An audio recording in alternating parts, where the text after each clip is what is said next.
Hello guys, pag-usapan lang natin si Daniel Padilla. Bongga ang pag-ice snowboarding. Kasi guys, alam naman natin, no, si Daniel Padilla ay pumunta nga naman kasi sa Japan kasama ang kanyang team sa incognito. Kita nyo naman guys, no, napakasaya ni Daniel Padilla. Kita naman guys sa kanyang muka.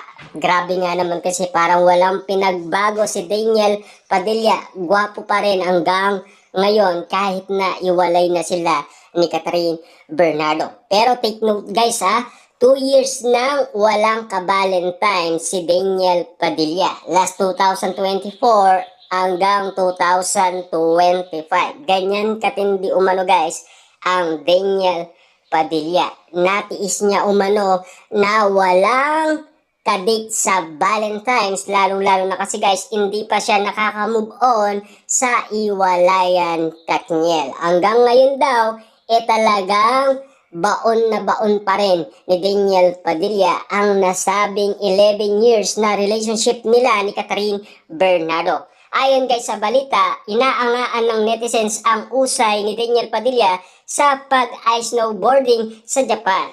Marami nga ang napawaw sa pinakitang usay ni DJ sa nasabing sport activity.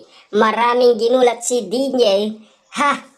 Komento nga ng isang netizens, "What a skillful, athletic dude. DJ, is there any sport you can play?" Pero sport-minded talaga ang aktor.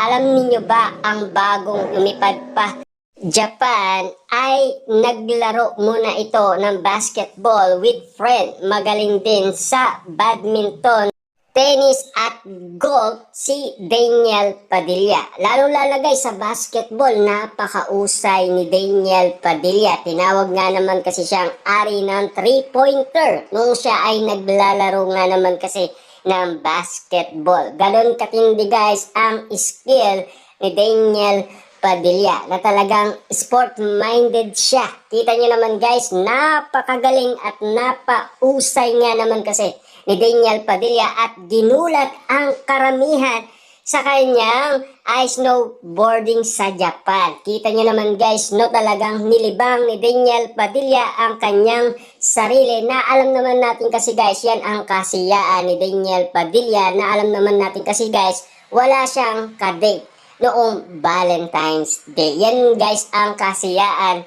ng isang Daniel Padilla at lahat naman siguro guys napawaw sa pinakitang usay ni Daniel Padilla. Lalo-lalo na guys, nagulat nga naman at nagtaka ang karamihan. Kita nyo naman guys, no, walang pinagbago ang isang Daniel Padilla. Gwapo pa rin at napakausay sa sport. Ganyan guys, inangaan ang talino ni Daniel Padilla. Grabe ang talent talaga ng isang Daniel Padilla bukod sa pagiging aktor at sa basketball, lalong-lalo na guys sa golf, talagang spotted nga naman guys na malupitan din pala ito sa ice snowboarding. Kitang-kita naman natin guys, no?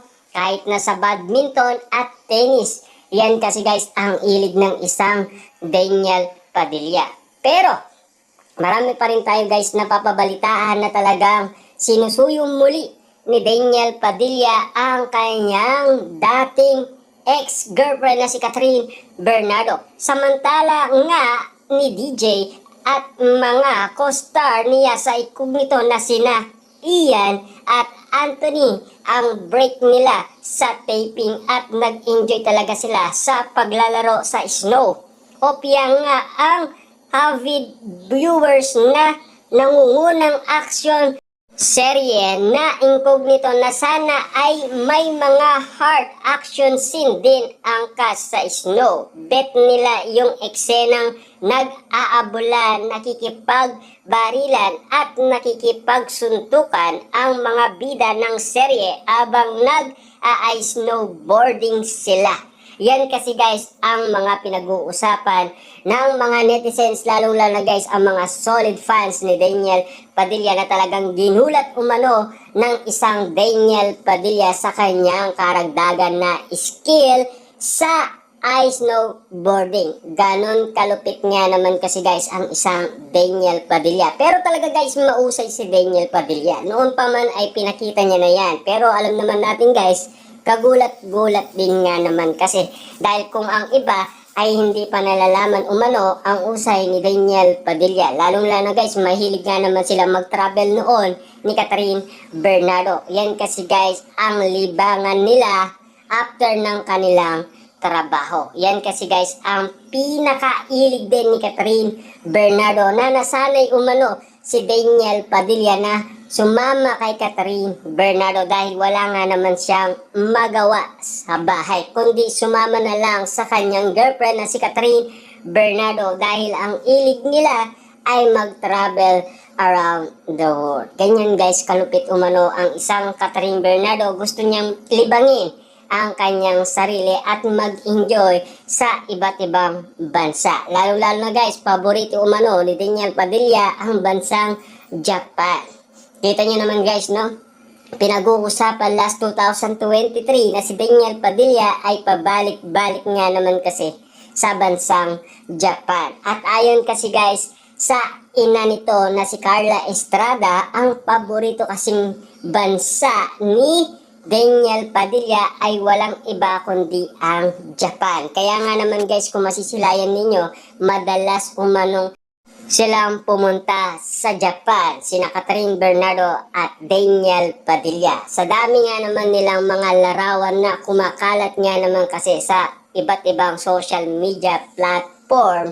Dahil alam naman natin guys, no, si Daniel Padilla, yung mga pagkain sa Japan talagang nagustuhan niya. Dahil mailig nga naman kasi sa spicy food si Daniel Padilla. At ganun din kasi guys si Catherine Bernardo. Nasanay na lang siya kay Daniel Padilla. Napakalupit nga naman kasi guys ng isang aktor sa kanyang mga skill na pinakita. Lahat yata guys, alam nga naman kasi ni Daniel Padilla. Napakagaling nga naman kasi guys dahil nag-enjoy ang karamihan sa panonood nga naman kasi kay Daniel Padilla. Sabi nga naman kasi guys ng mga netizens at ng mga solid fans ni Daniel Padilla, lalo-lalo na guys ang balita dahil ginulat nga naman kasi ni Daniel Padilla ang lahat ng mga sumusuporta sa kanya na talagang kakaiba ang Daniel Padilla, di ba?